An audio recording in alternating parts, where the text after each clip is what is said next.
Embarking on a new career is always exciting. Today you're joining the list of people who work on the railways, keeping the world's people and cargo running smoothly. There's a lot to learn, but you'll be taking it step by step. Let's start by looking around. Find each of the markers and look at them.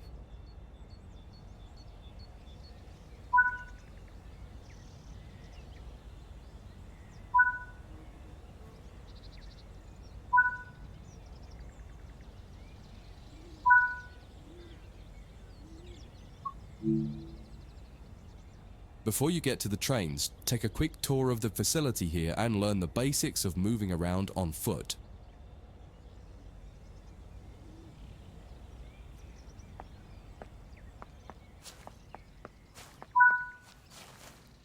Your current objective is shown in the top left of the screen.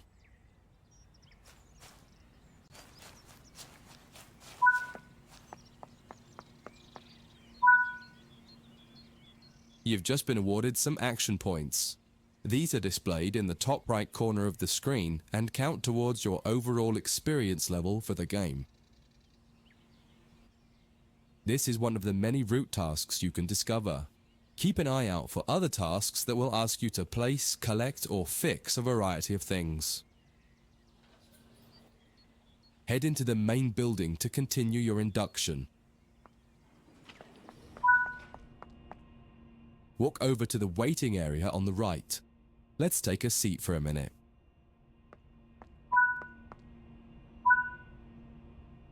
You can pause at any point to review objectives and a lot of other information about what's happening at the moment. Try it now and then return to the game after you've had a look round.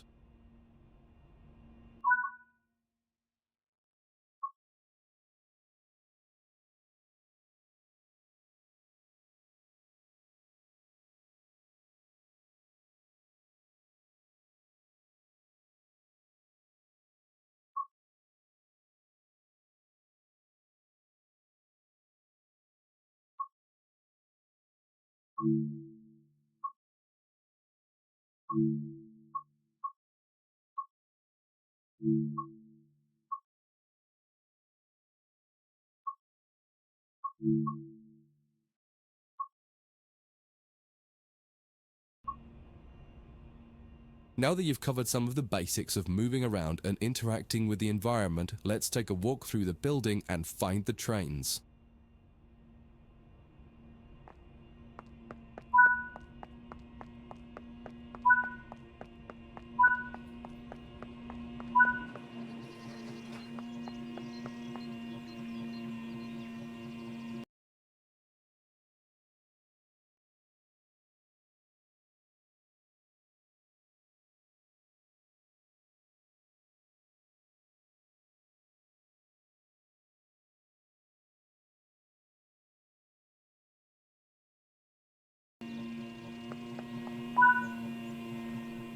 This is Central Square. From here you can explore the main training center depot and surrounding yards. Your journey operating trains is just getting started here at the training center. Remember, you can always come back here from the main menu to refresh your knowledge if you're unsure about anything.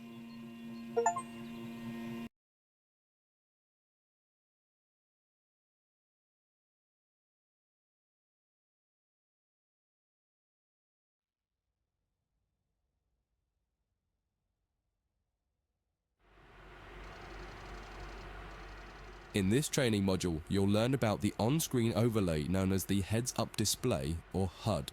You'll see it when you're in control of a train. You can configure a range of parameters for the HUD that affect how it looks in the game's settings.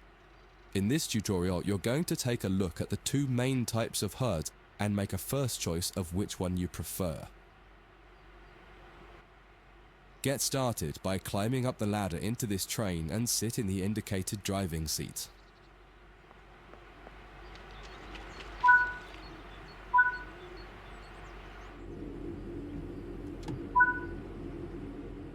Welcome to the most important seat in the train. Before you can start learning how to make the train move, You're going to need to understand what the HUD is telling you. There are three types of HUD. The one you're seeing now is the normal HUD. You'll learn that first, and then take a look at the minimal HUD next. There is also a simple HUD, which is essentially a cut-down version of the normal HUD. The HUD is a guide to show you what the train is doing, how you're doing, and what your next objectives are. You can tune what's shown here using the game settings. The main part of the normal HUD is the speed display in the bottom right. Your current speed is indicated by a white bar that will appear on the outside of the speedometer, and there is a red mark that indicates the maximum permitted speed. This is the direction display. An arrow will indicate the forward, reverse, and neutral directions. A cross, or X, means the reverser is currently either not inserted or in the off position. This is the power display. A number will indicate what position the power or throttle control is in. If the display is white, it refers to power. If the display is yellow, it means powered braking or dynamic braking. If the display is red, then the throttle is currently locked out and you will need to take steps to release the lock before power can be applied. You can learn about troubleshooting elsewhere in Training Center. These are the brake indicators. The exact one shown will vary by train and will often be visible in the train itself on the various gauges. These gauges tell you what is happening in the braking system. The most important one is the BC or brake cylinder. In most trains, when this reads 0, that means the brakes are released. Anything else and the brakes are applied. In the top right is the track monitor. This shows you the line ahead and allows you to see all the signals and speed limit changes that you're approaching. By default, the track monitor shows the signals with their actual red, yellow, or green aspect. But when you get more confident, you can hide this information via an option in the game settings. As you accelerate, the track monitor will extend its look-ahead distance so you can see much further ahead at higher speeds. This is all done automatically. Now that you're familiar with the normal HUD, it's time to take a look at the minimal HUD. You can change this via the game settings, but for this tutorial the game will change it automatically. You can see that most of the HUD is now gone. You are left with basic information in the top left corner.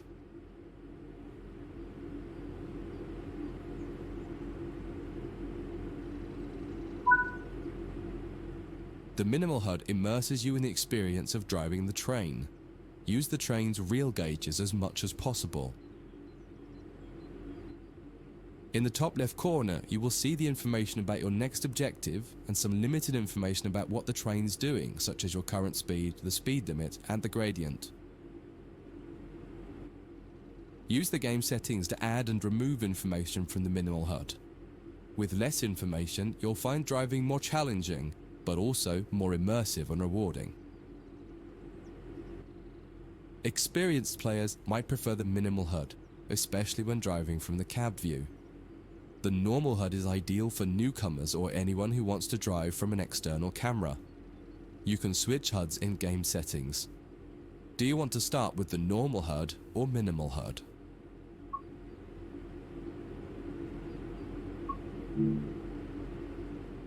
That concludes this module.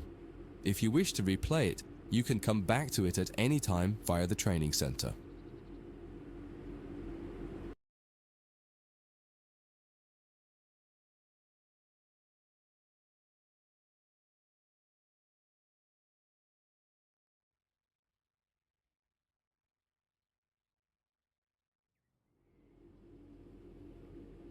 In this training module, you're going to learn how to make a train move and then bring it to a stop. For this exercise, you'll be using a British Class 323 electric multiple unit. It's a great train to get started with as the controls are quite straightforward. This module will get you used to the feel of the train and its controls. While many trains have different controls and are operated in different ways, there are basically always three controls that are common and are required to move the train. The reverser chooses the direction you're going to move in. It often has 4 positions: off, forward, neutral, and reverse. The brakes are used to slow or stop the train. There are potentially multiple braking systems you can find in different trains, and you can read more about that in other sections of the training center. For now, the Class 323 has a very simple braking system. The throttle controls how fast the train accelerates. In this train, the throttle and brakes are controlled by a combined power and brake handle. Moving the handle in one direction will apply power. The middle position is neutral and does nothing, and then the other range applies the brakes. You will find in some other trains that the throttle and brakes are on separate handles. Before you go any further, set the headlights for daytime running and ensure the tail lights are off.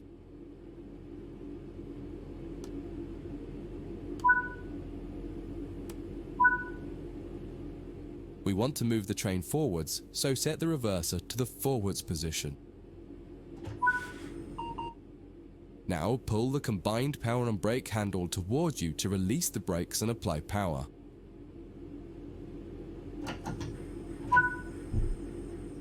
In the top left, the accelerometer shows you how fast you're speeding up or slowing down.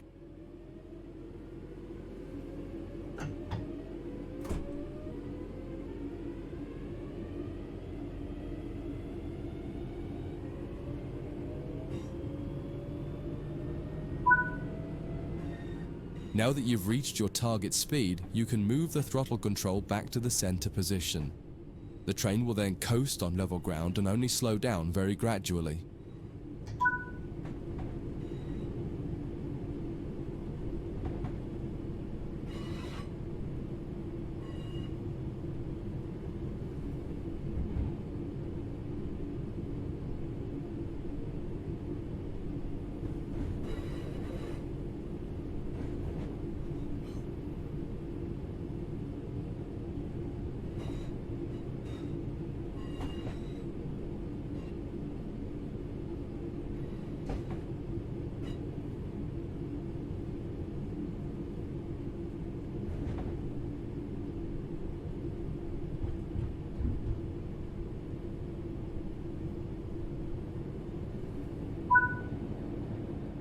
When it comes to stopping trains, the specifics of each train can be quite different. However, the basic process is fundamentally the same. Bring this train to a complete stop by moving the power brake handle into the braking range.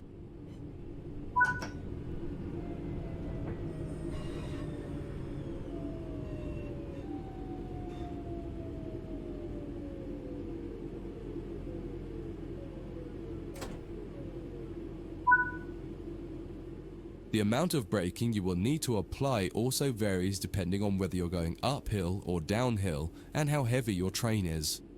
Knowing the right amount to apply will come with practice and experience. Stopping a train is one of the biggest challenges of controlling it, particularly stopping it in the right place. That concludes this module. If you wish to replay it, you can come back to it at any time via the training center.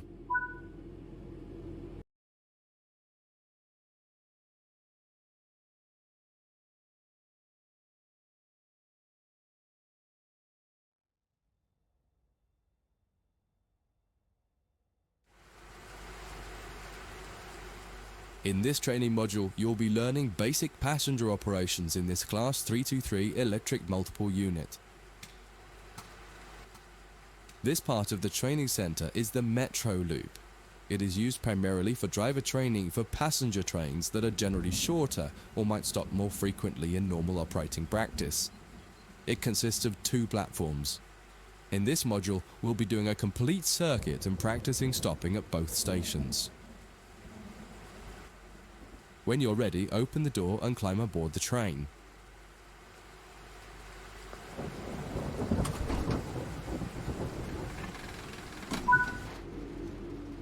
Take a seat in the driver's position. Always remember to close the driver's door once you get in the cab. Some trains will prevent the brakes from releasing if any doors, including the driver's door, are still open. To unlock the control desk, insert the master key and activate it.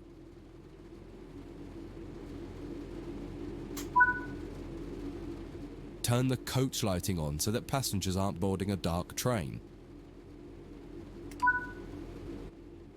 To allow passengers to board the train, you will need to open the correct doors.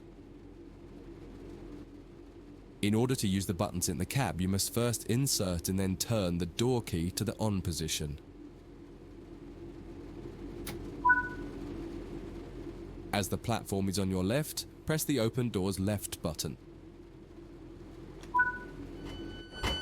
The weather has turned quite bad, so you'll need to turn the wipers on.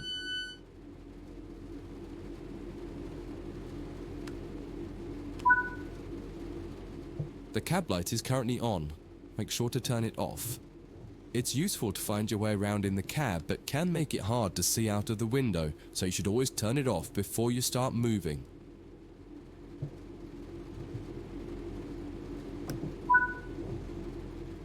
Headlights in the UK are used to allow others to see the train rather than being of great use to the driver seeing out. Set the headlights for daytime running and ensure the tail lights are off.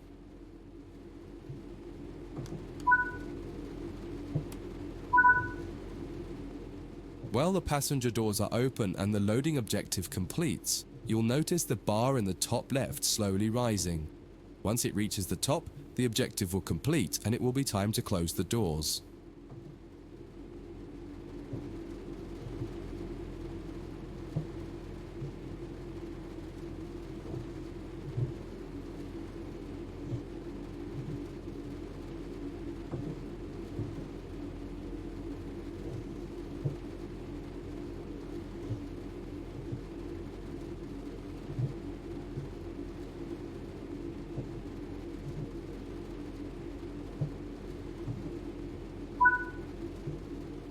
Now the passengers have boarded the train, close and lock the doors using the close left doors button.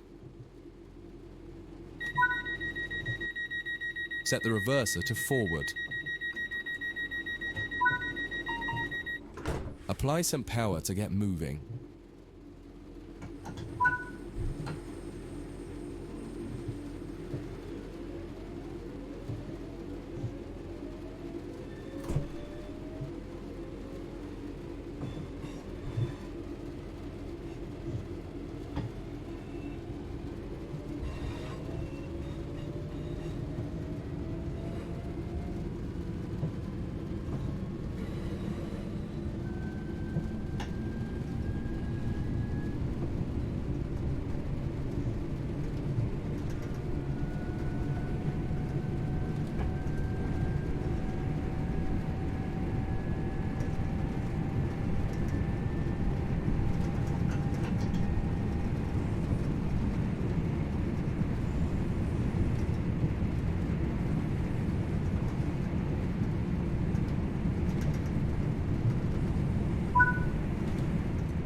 You're approaching the next station.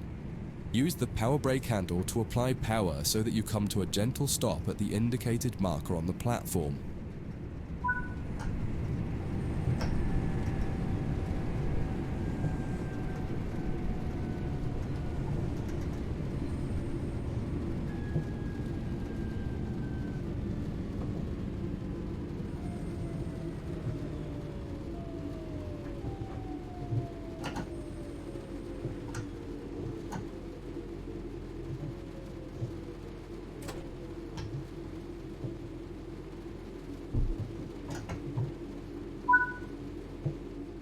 This platform is on the right, so you'll need to use the Open Right Doors button to unlock and open the doors this time.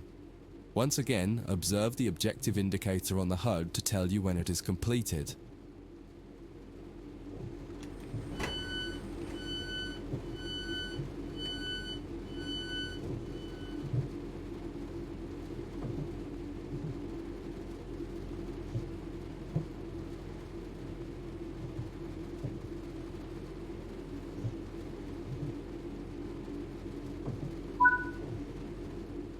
Use the doors close right button to close and lock the doors. Drive the train to the next platform without any further guidance and see how you get on.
That concludes this module. If you wish to replay it, you can come back to it at any time via the training center.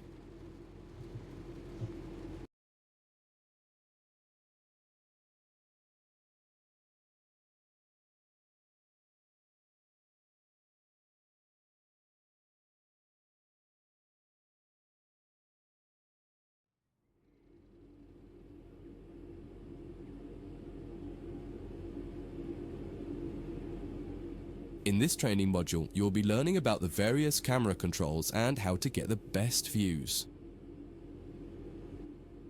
You can drive from in the cab or an exterior camera. Exterior views are particularly useful for coupling and uncoupling. Currently, you're in the cab of this Class 323 EMU with the same view a real driver would have. Before experimenting with camera views, set the train up correctly as if ready for departure.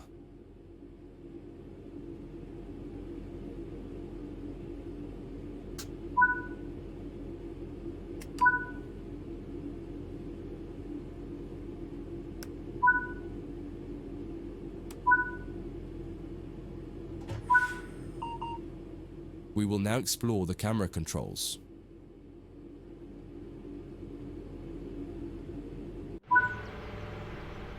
To get back inside the cab, a different key must be pressed.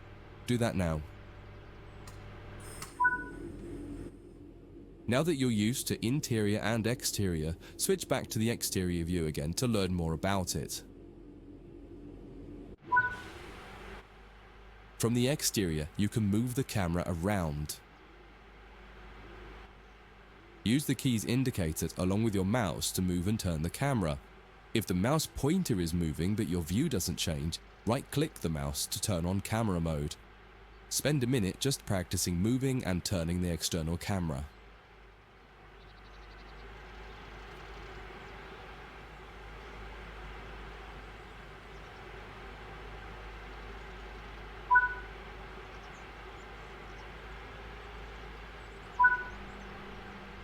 You can zoom in and out using the mouse wheel. Try it now.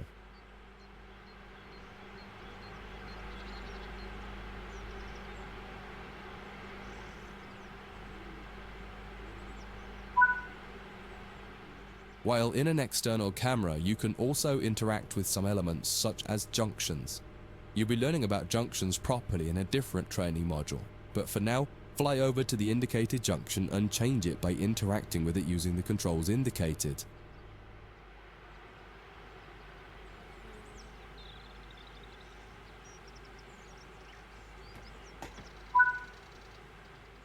There's a lot more to learn about cameras, including numerous other camera modes. You can find out more in other areas of the training center. That concludes this module. If you wish to replay it, you can come back to it at any time via the training center.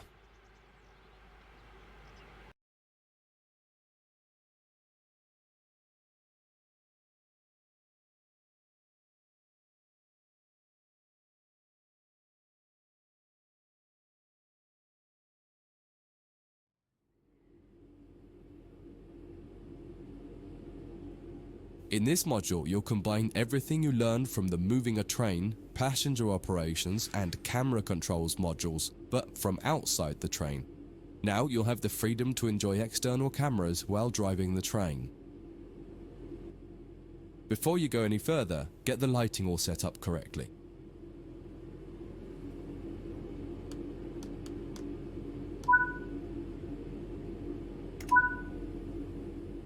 You can activate the master key by pressing the indicated keys. Now press the keys indicated to set the reverser to forwards.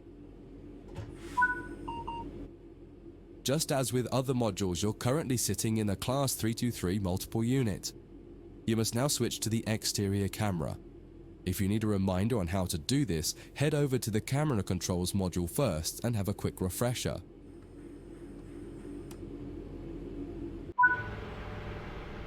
Aside from the magnificent views, exterior camera views can make it easier to complete tasks such as coupling, checking your lights, and changing junctions. Only a small number of the most common functions are usable for an exterior camera. If you find you need to do something that isn't available, simply switch to the internal camera to do it, and then switch back. Finally, press the key indicated to apply some power. There are two keys, one to add more throttle and one to take throttle away. Experiment with them a little.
Now that you've moved down the track, it's time to bring the train to a stop.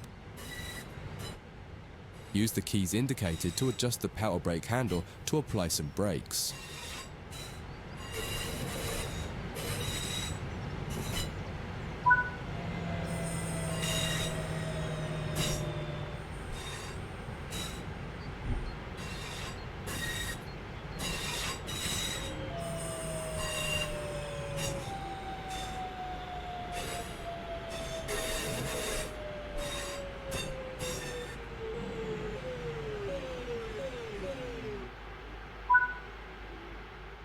Try restarting this tutorial and running it a few times until you're comfortable with driving from the outside, including moving the camera around. That concludes this module. If you wish to replay it, you can come back to it at any time via the training center.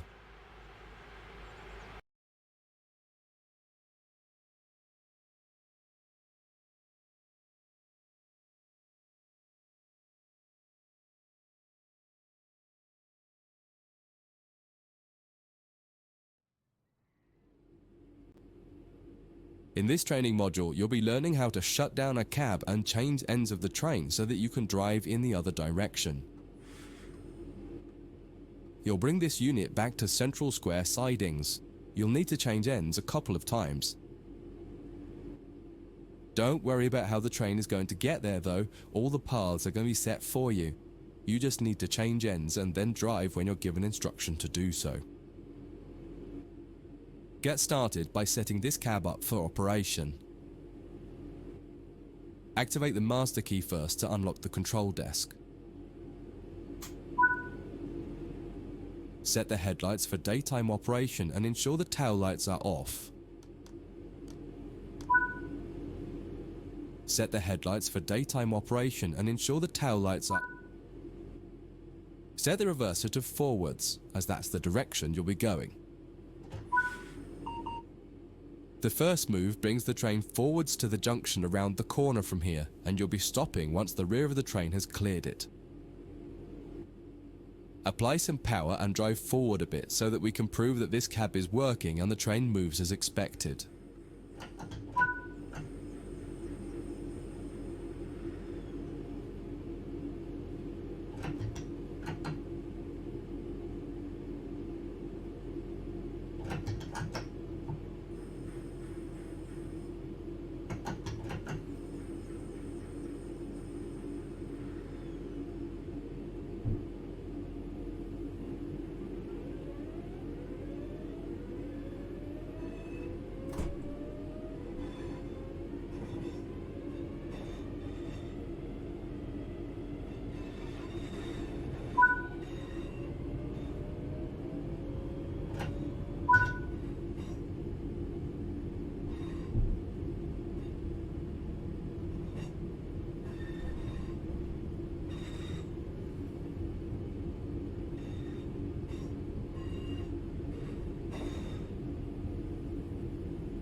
That's far enough.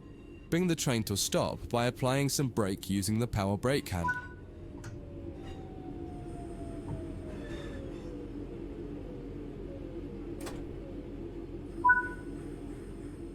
Now that the train has stopped, you need to shut this cab down.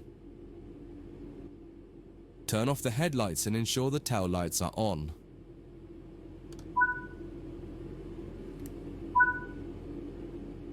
Set the reverser to off.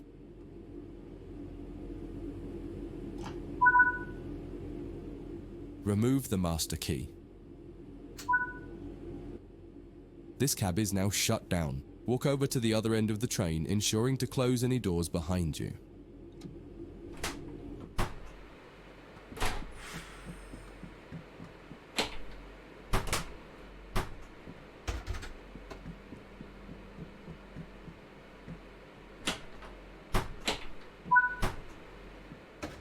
Sit in the driver's seat.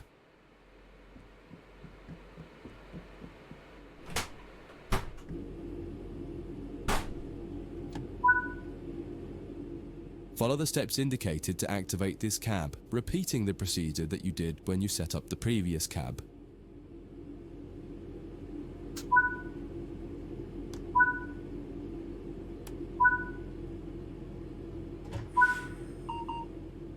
Now that the cab is active, wait for the yard controller to give us permission to proceed forward once they've checked and locked all the junctions for us. You're good to go. Apply some power and get moving. Your next destination is going to take you to the left and into the switch lines west of the training center.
Follow the steps indicated to deactivate this cab.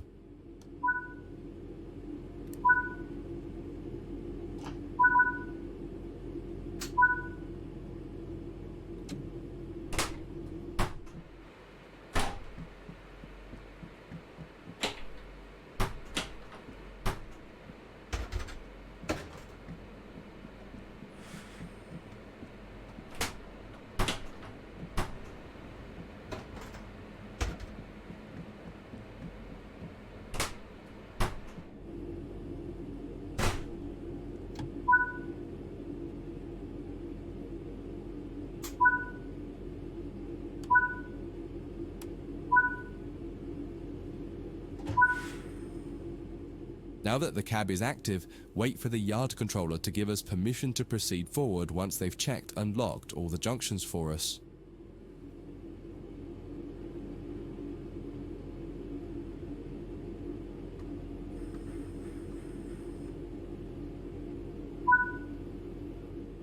You're good to go. Apply some power and get moving. Your final destination is going to take you to the central square sidings right next to the main building.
Before you finish, take a moment to review.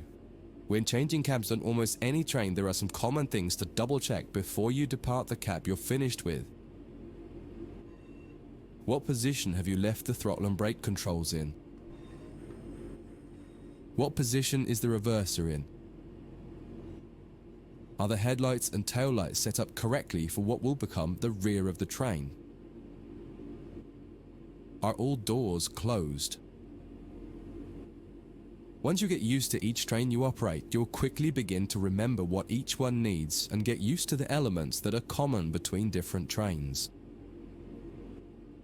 That concludes this module. If you wish to replay it, you can come back to it at any time via the training center.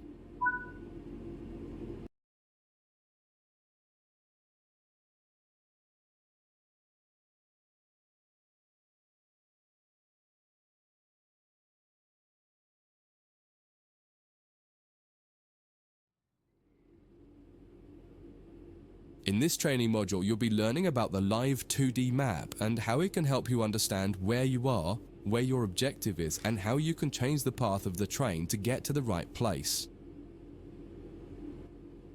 Under normal circumstances, the driver has little, if anything, to do with where a train is going. It's all handled centrally by a signaling center or dispatcher. Within yards and depots, however, you will find that these are often managed by the crew of the train directly. That means you. You can tell whether a junction is manual or automatic by looking at it.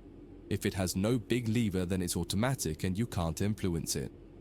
If it does, then interacting with that lever will change the junction.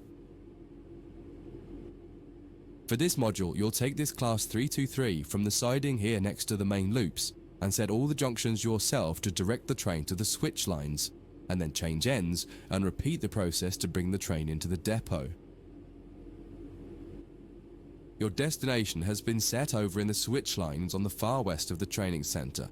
Use the map to follow the path from the train to the destination and change all the junctions you need to get there. If you make a mistake and go the wrong way, you can go back and try to correct it. If you're not ready for that, just restart the module and try again.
You've made it to the first destination.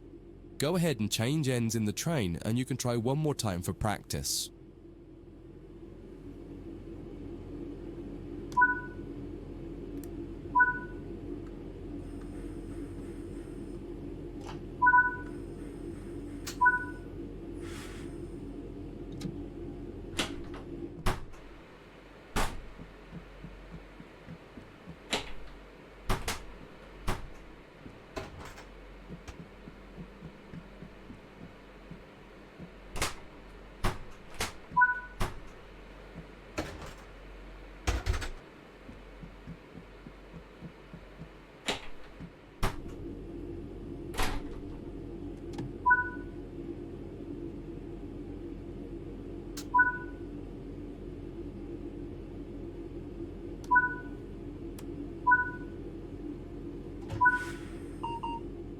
Once again, use the map to adjust the junctions between your train and the destination. Where the black lines on the 2D map aren't aligned with the blue path, change the junction. When you're ready, get moving.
That concludes this module. If you wish to replay it, you can come back to it at any time via the training center.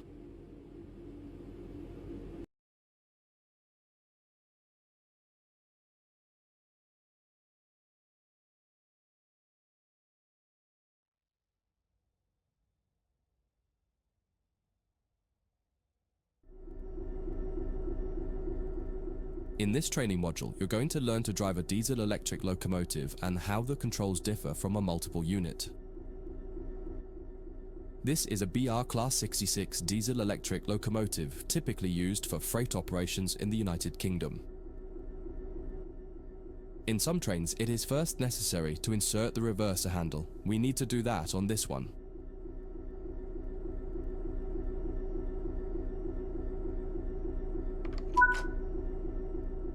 We want to move the train forwards, so move the reverser in that direction. The train brake on the Class 66 uses a sprung lever. Holding it one way will gradually release the brakes until you release the lever. Holding it the other will gradually apply the brakes.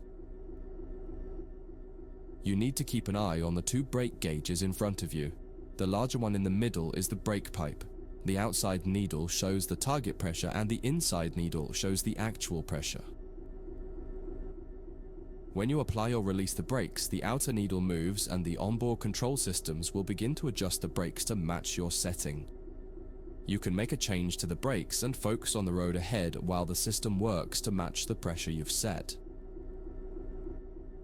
The second gauge of note is the brake cylinder gauge, which is the second from the left. This tells you exactly what is happening with the brakes on the two sets of wheels on the locomotive. If the needles are raised to a V shape, that means they are fully applied. When the needles are both pointing directly down, the brakes on the locomotive will be fully released. You can learn more about braking systems elsewhere in the training center, but for now, you just need to remember that you are directly controlling the outer needle on the brake pipe gauge and that the end result is shown on the brake cylinder gauge. Keep the brake control in release until you can see the brake pipe control needle is reading 5 bar, pointing upwards. This will release the brakes fully.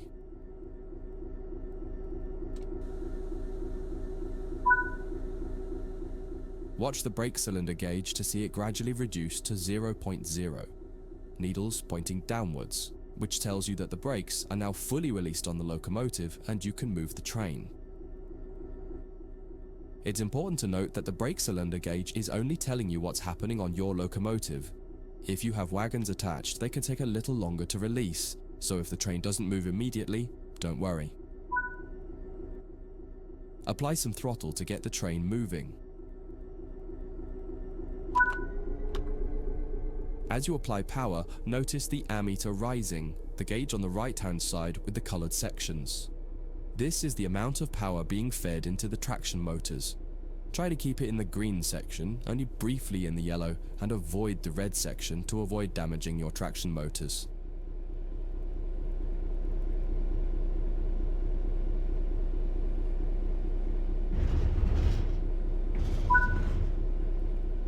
Now that you've reached your target speed, you can move the throttle control back to 0. The train will then coast on level ground and the train will only slow down very gradually.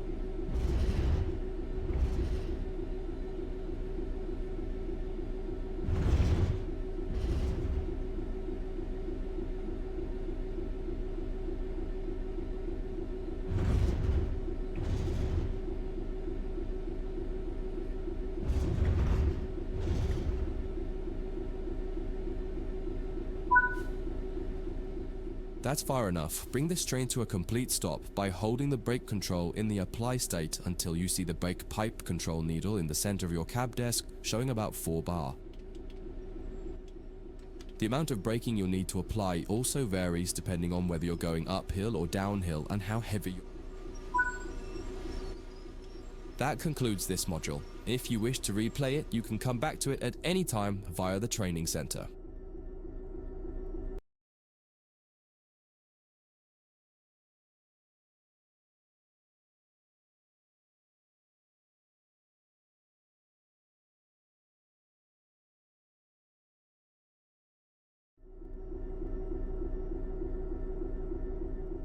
In this training module, you'll be learning about changing ends with a locomotive. Many types of locomotives have 2 cabs in order to make them as versatile as possible. While the cabs are often virtually identical, they are often referred to as either the A and B ends, number 1 or 2 end, or simply their front and back. Usually the designation of the cab is written somewhere in the cab. In the case of the Class 66, it's above the window on the right-hand side. In this case, you can see you're in the number 1 cab. All the junctions will be set for you in this module. You'll just be focusing on the locomotive. First, get the train moving forwards and drive over to the indicated stop marker and come to a stop in the platform somewhere.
Okay, let's change ends. The basic process is always the same. Shut down the cab you're in and set up a new cab. Each cab has slightly different requirements to shut it down and set it up, however. Start by setting the reverser back to neutral. Now remove the reverser. Removing the reverser has automatically applied the brakes on the locomotive, so you don't need to worry about what happens when you change ends or what position to leave the train brake in. On this locomotive and on some others, you also need to make sure to put the locomotive brake in the release position when you're ready to switch cabs. If you don't, the controls in the other cab won't be able to release the brake. Before you move to the other cab, set the tail lights on and turn the headlights off. If you've used cab light or desk lights, turn those off too.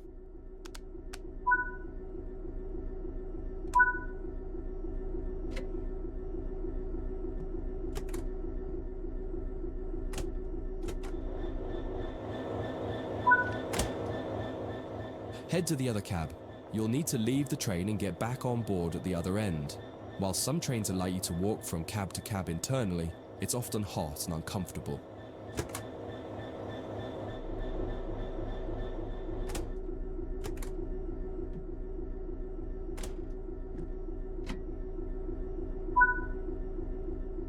Notice that this end shows that you're in camp number 2 with the writing above the right-hand window.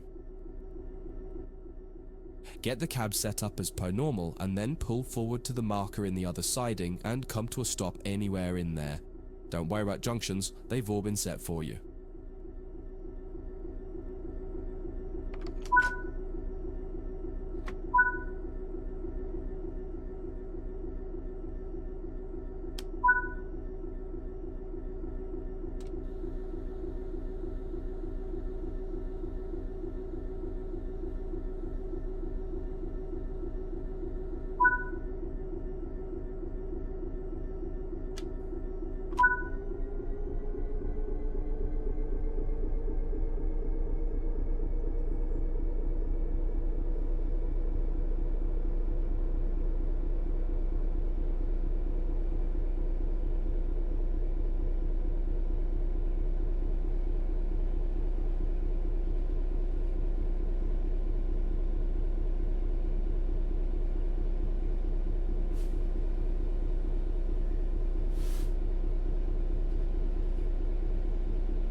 That concludes this module. If you wish to replay it, you can come back to it at any time via the training center.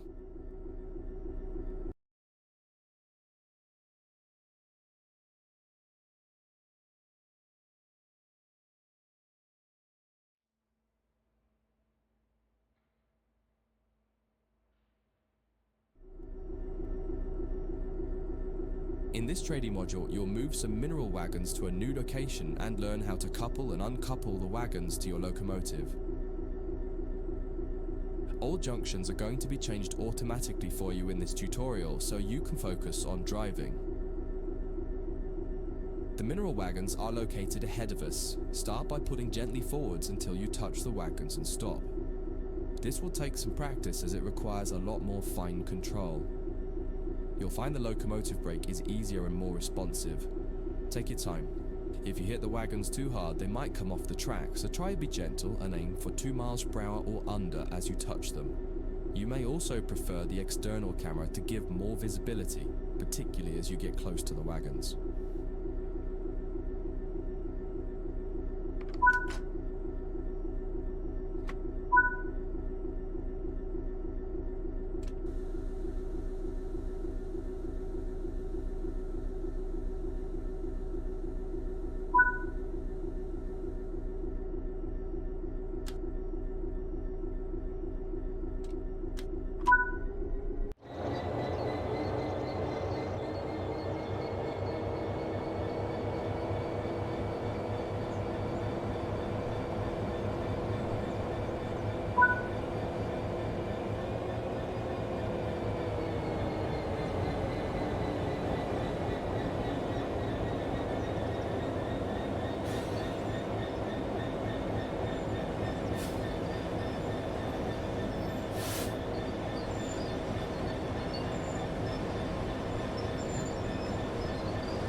The next step is to couple up. You can either do this by using the external camera or by getting out and doing it by hand. In this tutorial, you'll learn both techniques so you can decide which one you prefer. There are many types of couplers on the railways. In this case, you've got conventional UK chain couplings, which simply need you to put the loop over the hook on the other vehicle. In the sim, you can do this by simply interacting with the coupler when you see the appropriate prompt. Apply the emergency brake with the emergency brake plunger. This will empty all air out of the brake pipe and prevent the brake pipe from overcharging as you couple to the wagons.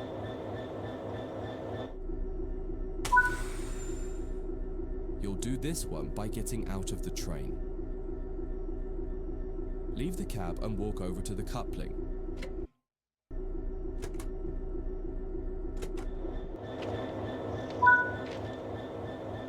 Interact with the coupling to couple the vehicles together.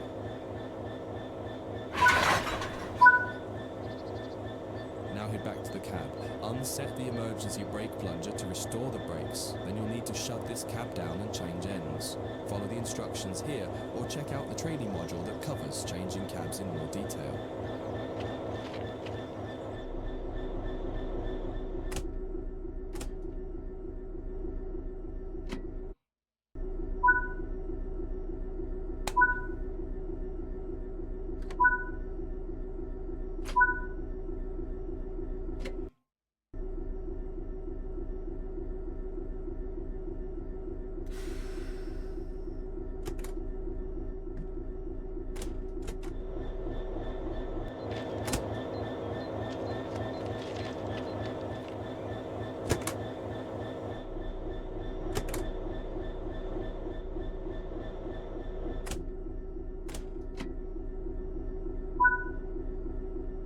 Set up the train while you wait for the yard manager to give you the all clear to reverse into the siding once they've changed the junctions required.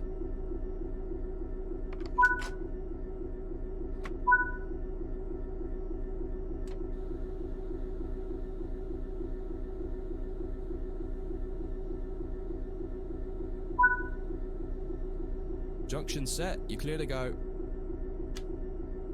Now pull the train forward and notice how the brake pipe responds more slowly as you release the brakes. You'll feel your train taking more time to respond. It will also feel sluggish as it has extra weight behind it. Take this into consideration as you drive, noting that it now takes longer to speed up and, more importantly, longer to slow down.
Looks like you're good to go. Drive the train back into the siding now.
Apply the emergency brake with the emergency brake plunger again. This time, use the external camera for the uncoupling operation. Switch to the external camera now. Fly the camera over to the coupling we want to uncouple. In this case, the one between your locomotive and the first wagon. Once you get close enough, interact with it as normal and it will uncouple.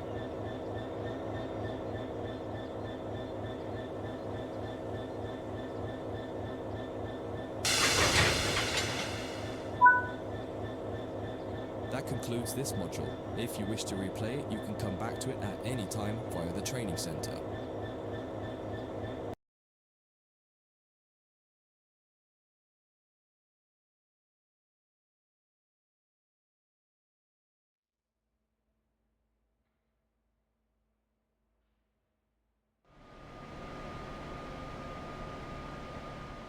In this training module, you'll be learning about vehicles called control cars or cab cars. In the UK, they're often called driving van trailer or DVT cars, and you will likely come across other names for them too. The name cab car will be used for the rest of this module to keep it simple. Cab cars are essentially a passenger coach with a driving cab in them, but most importantly, they have no means of propulsion themselves. There are no engines or motors, so they can't move under their own power. The way that a cab car works is it will remotely control a locomotive at the other end of the train, and this is where it's important to understand their behavior as being a little different to the cab experience of the locomotive itself. There may be a little lag in control response, and you may not quite have the same instrument outputs as you do in the locomotive itself. For this module, you'll be taking this German Doppelstock cab car, which has a BR146.2 locomotive at the other end, setting it up and then driving it forwards to a marker at the other end of the yard area. Revisit this module a couple of times to try different things out and get familiar with the subtle difference when driving from the cab car. One of the biggest and most obvious differences when driving from the cab car is that there's a lot less sound. Since all the motors and fans are at the other end of the train, it can be a little disconcerting at first.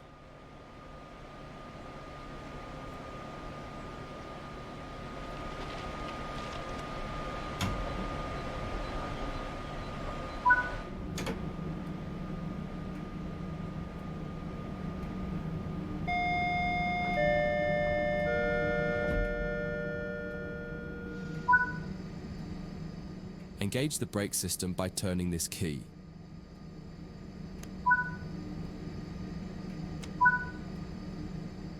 Put the reverser in forwards.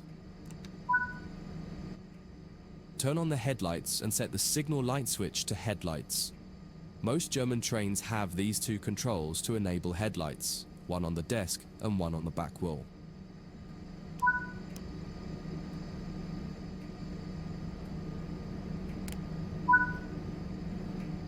Ensure the doors are closed.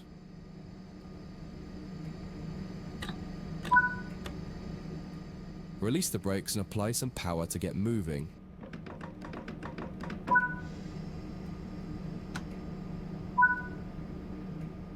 It feels a little odd at first. All the audio cues you're used to in the cab aren't present here, so you just need to give the locomotive time to react to your commands. Experiment with some power and some brakes and see how the train reacts. You may find some sharp jolts happening because of how the slack is being bunched up or stretched out by the loco at the back. You can minimize this by making your first power or brake applications lighter and then increasing them. You'll get used to this with practice and experience.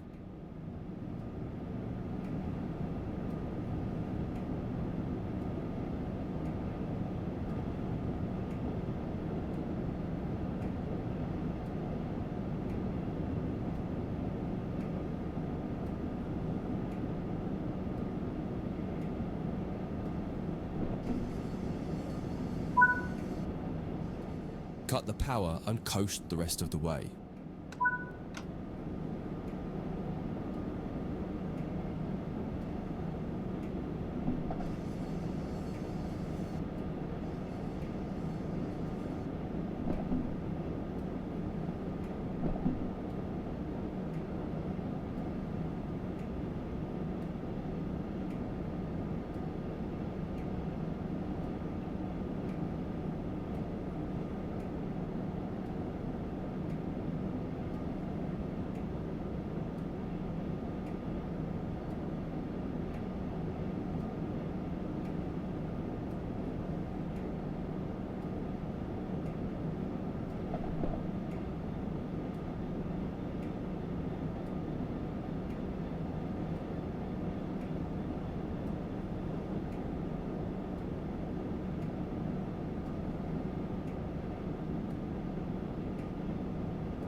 This is far enough. Bring the train to a stop now by applying the train brake.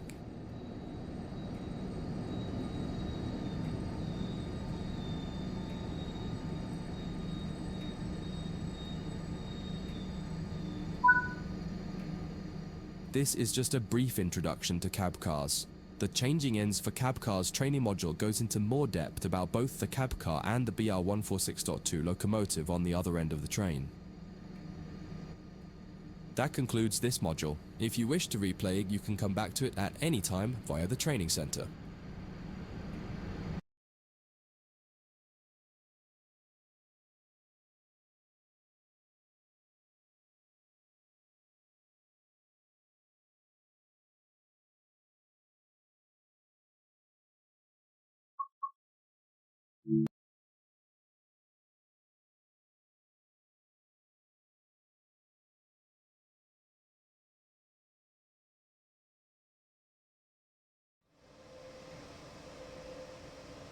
In this training module, you'll practice going between the BR146.2 locomotive at one end of the train and the cab car at the other.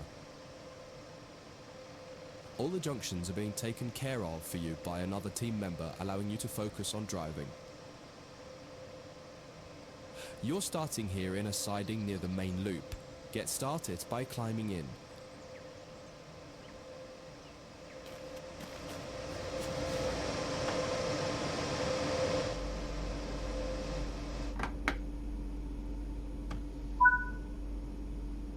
Insert the reverser handle and set the reverser to forward.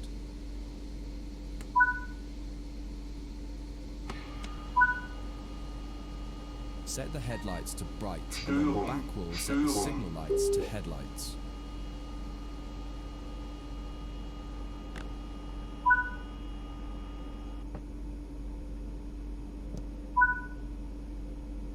Release the brakes and apply power to get moving towards the marker.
anywhere here by applying the brakes.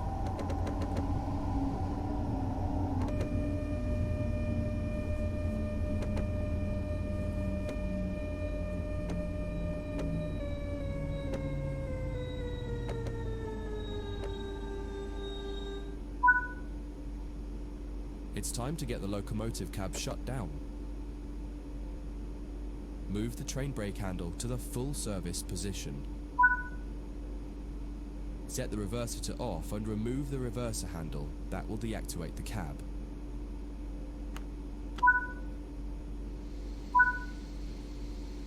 On the back wall, change the signal lights to tail lights so that the locomotive shows red lights now that it's at the rear of the train.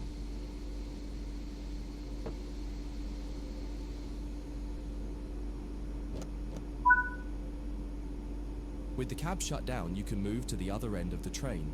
Exit the cab and walk along the side of the train to the cab car. Don't forget to close the door before you leave.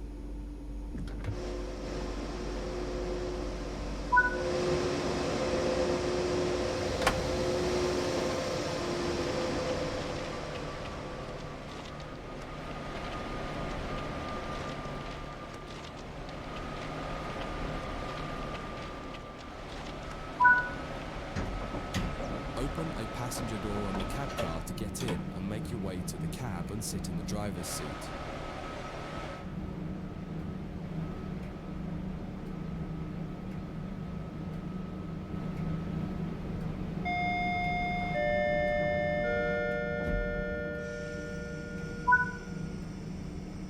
You now need to get this cab set up.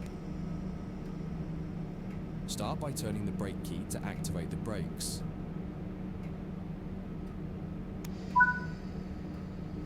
Insert the reverser handle and set the reverser to forward.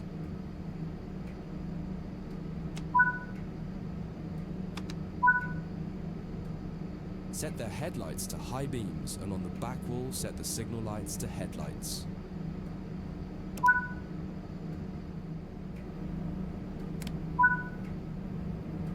Check if there are any doors open and if so, close them. You're good to go. Release the brakes, apply the power and take the train out. You're headed out onto the main line and will be stopping at the main station on the loop.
That concludes this module. If you wish to replay it, you can come back to it at any time via the training center.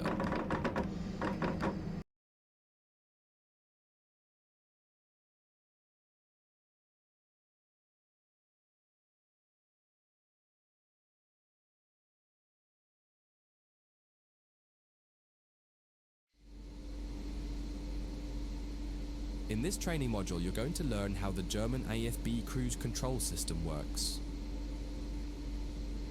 Many German trains use this type of cruise control, and much of the fundamentals you learn here will apply to other trains that have some equivalent form of cruise control. It's important to note that there are fundamentally two types of cruise control. One is an active system like AFB, which will manage your speed positively using throttle and brake as needed. The other is a speed set system, which is useful for setting a maximum speed. Speed set could usually maintain your speed, but can't reduce it as easily as a system like AFB. For this exercise, you'll be doing 2 laps of the main loop here at the training center. The first time around, you'll be learning how to set up AFB and use it from standstill.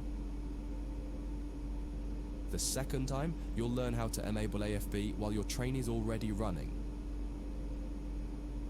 Set up the train, but don't start moving yet.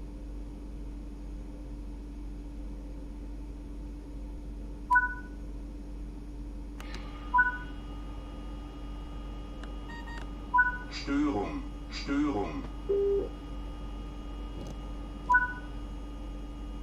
Turn the AFB system on.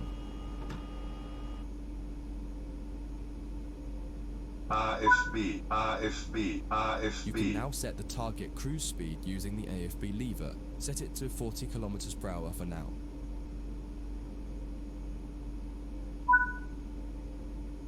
Release the brakes and apply power.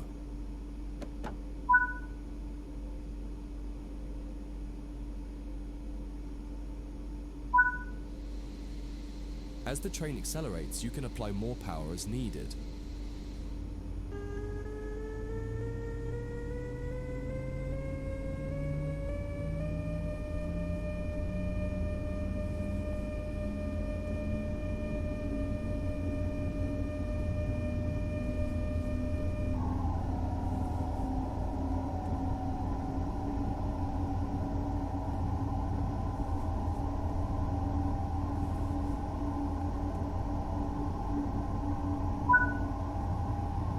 The train has reached its cruise target and has cut power.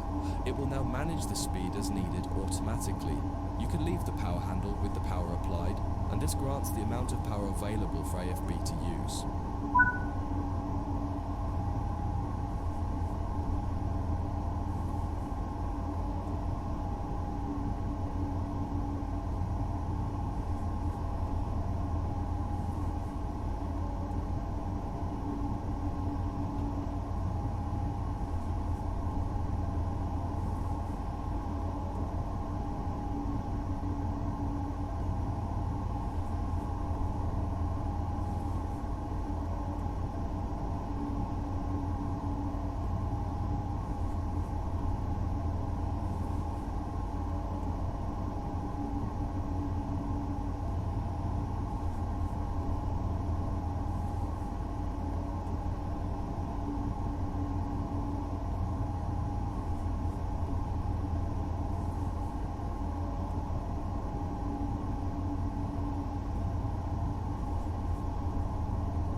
Increase the AFB lever to 80 km per hour and watch the train accelerate to the new target.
decrease the AFB lever back to 40 kilometers per hour and see the train will manage itself back to 40 kilometers per hour.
You're coming back to the platform, so set the throttle to off and get on the brakes as needed to come to a stop somewhere in the station.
Getting AFB running while stationary is quite straightforward, but sometimes you may want to activate it while you're on the move without having to stop. Set the AFB lever to off and turn the AFB switch to off so that we can try that exercise next.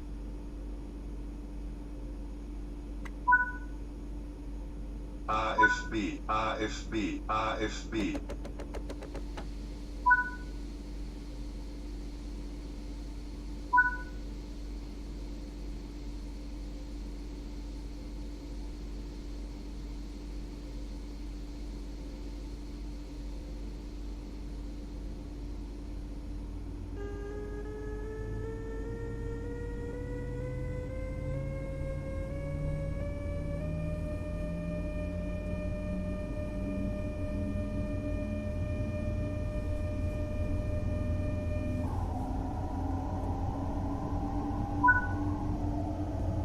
Now you're doing about 40 kilometers per hour, it's time to get the AFB system enabled.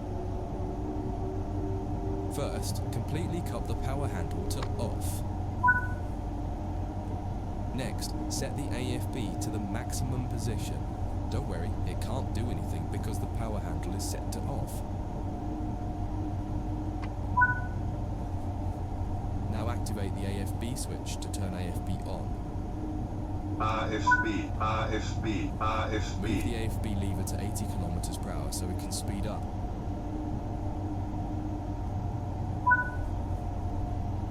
Finally, apply some power.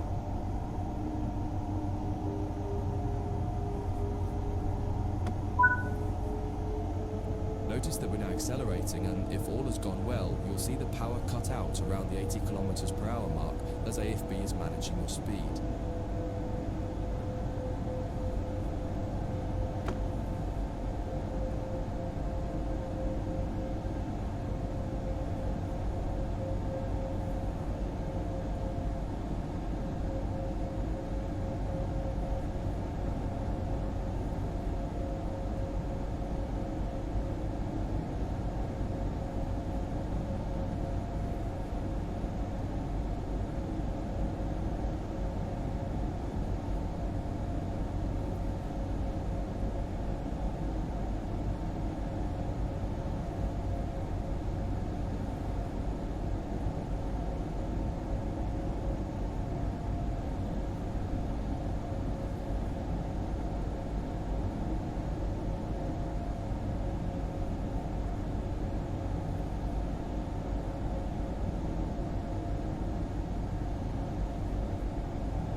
Pretend there's a signal restriction coming up ahead and you need to apply the brakes.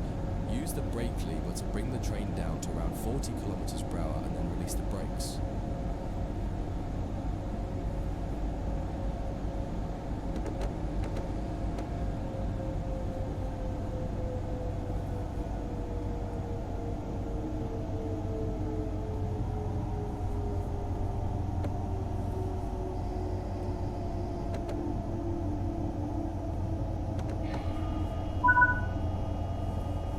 Notice how even though the cruise control is set to 80 kilometers per hour still and power is applied, it's still not accelerating. This is because the brake application caused a throttle lockout. To reset it, you need to put the power back to off and then reapply it.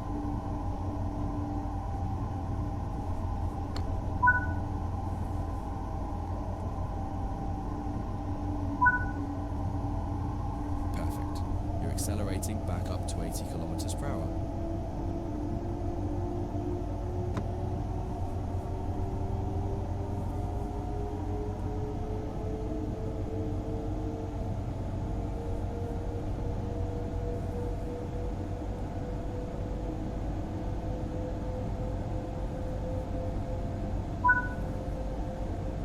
You're headed back to the station again, so bring the throttle to off and use your brakes to bring the train to a stop in the platform.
It is important to remember that a cruise control system like this is no substitute for the driver paying attention and remaining responsible for the train.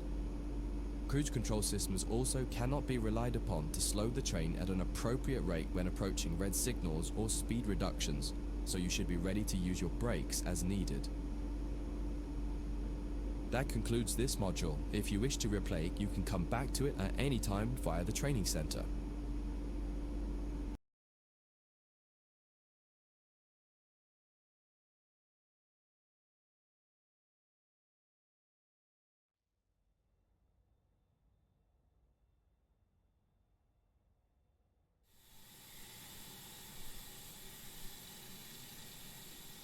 In this training module, you'll be learning the basics of operating a steam locomotive.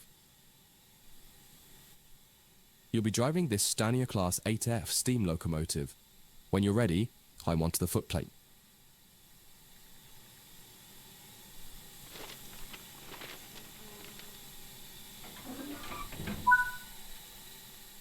Sit in the driver's position. Start by preparing the locomotive for departure. The reverser determines the direction of travel and how much steam is consumed as the locomotive moves. Set the reverser to full forward position. You will need all available power when setting off.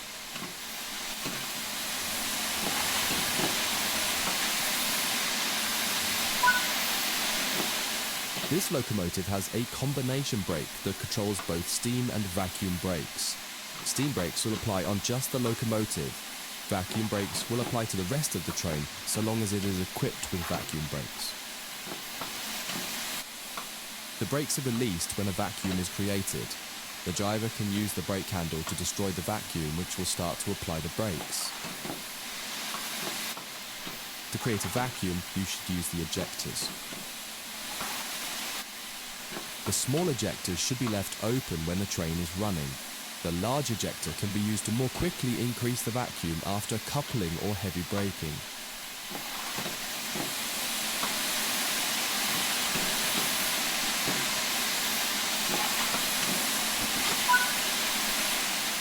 When the locomotive has been left standing, you'll want to open the cylinder cocks or remove any water.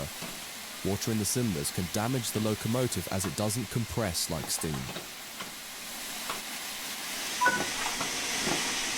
Move the combination brake to the release position and then use the large ejector as needed to get the brakes released. On an uphill start, you may want to apply a little power with the regulator first to prevent rollback. Don't forget to put the large ejector back to off when the brakes are off.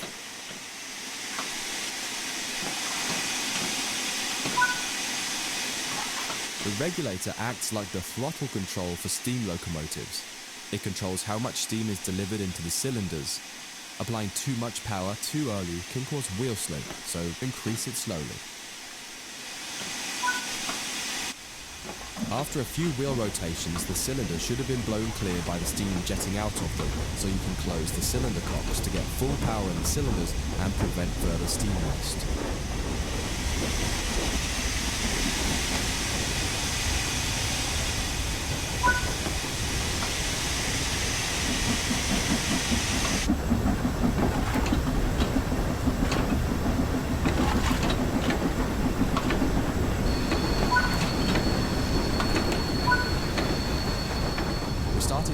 Speed. Move the reverser towards forwards 25%. This reduces the amount of steam let into the cylinders and saves energy.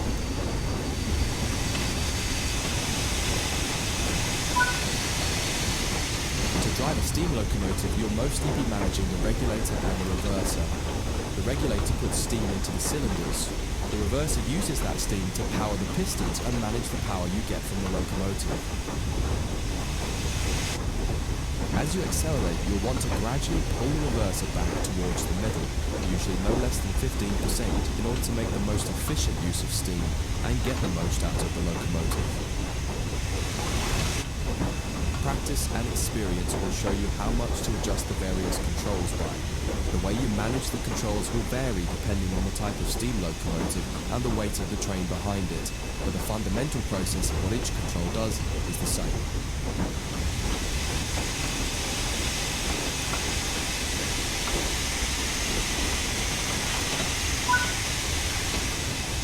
That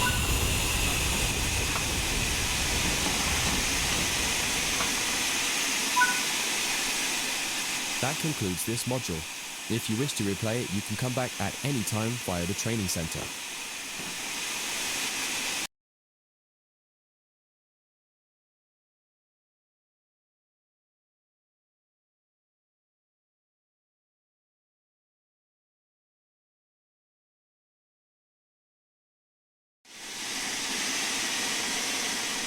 In this training module, you'll be learning basic passenger operations in a Stanier 8F steam locomotive. When you're ready, set up the locomotive for driving. The reverser determines the direction of travel and how much steam is consumed as the locomotive moves.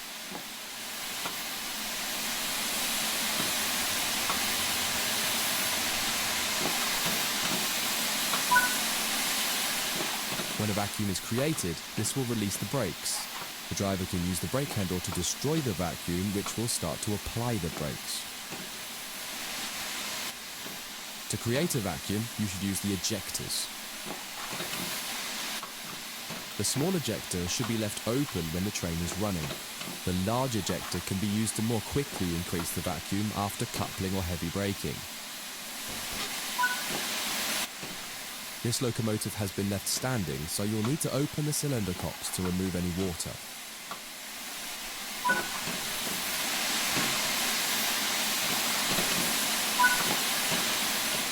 Slowly open the regulator to apply some power. Power delivery is delayed in a steam locomotive, and applying too much power too early can cause wheel slip.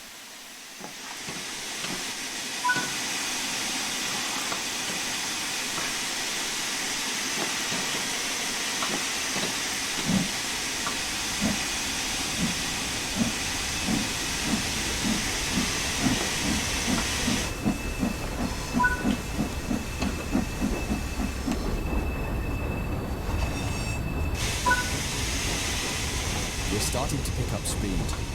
Move the reverser to forwards 25%. This reduces the amount of steam let into the cylinders and saves energy.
Prepare to stop at the next station ready to perform passenger operations.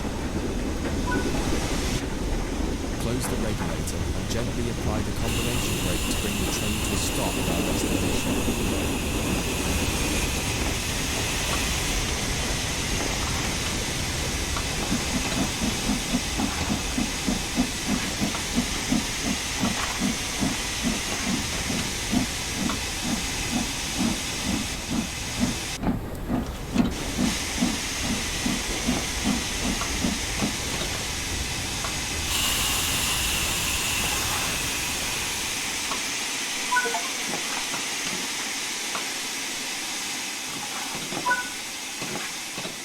Great work.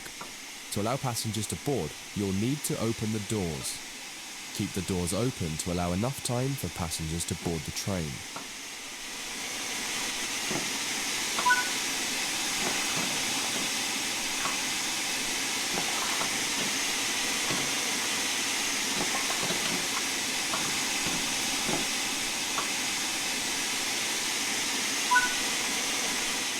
Now the passengers have boarded the train, close the doors.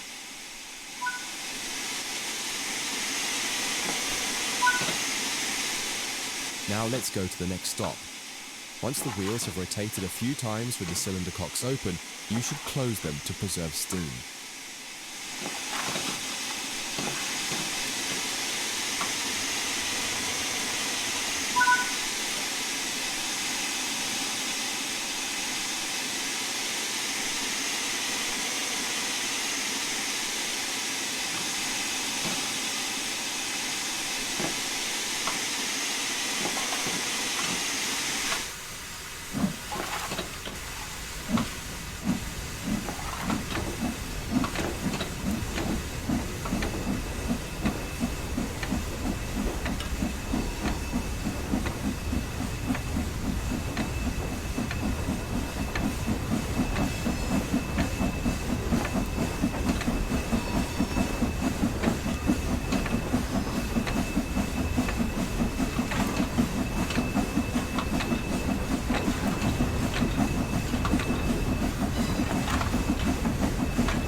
Good work. This time, open the doors on the opposite side.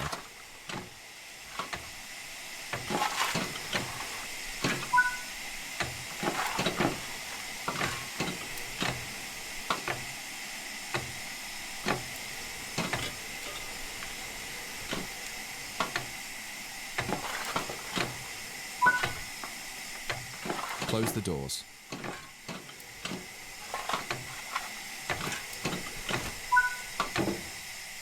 That concludes this module. If you wish to replay it, you can come back to it at any time via the training center.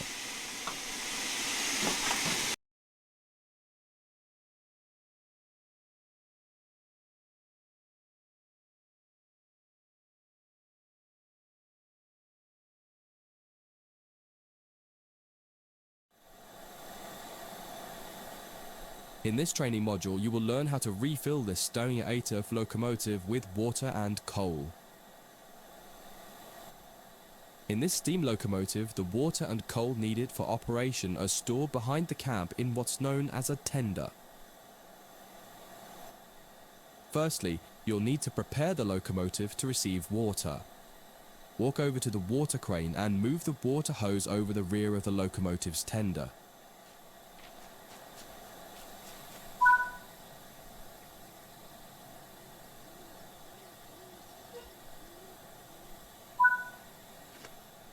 Now the hose is in position, climb up the tender and open the water hatch. Insert the hose into the tender tank once the water hatch is open.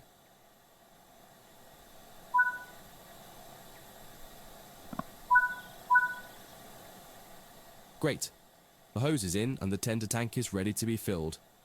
Climb down the ladder and turn on the water to start filling the tender tank.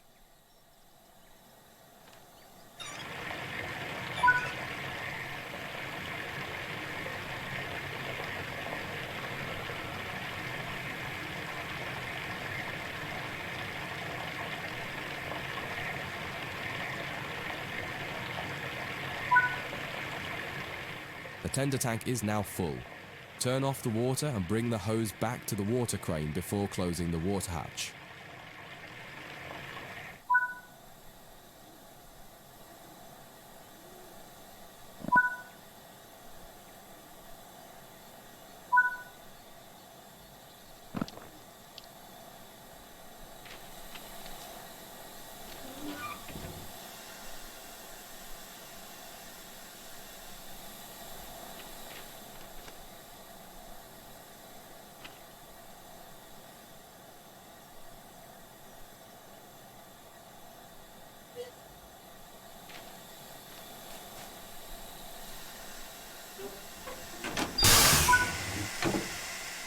Okay, now you need to fill the tender with coal. Move the train so that the tender is underneath the coal tower. As soon as your tender is suitably positioned, it will automatically begin refilling.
You've got this locomotive fully fueled and ready for service.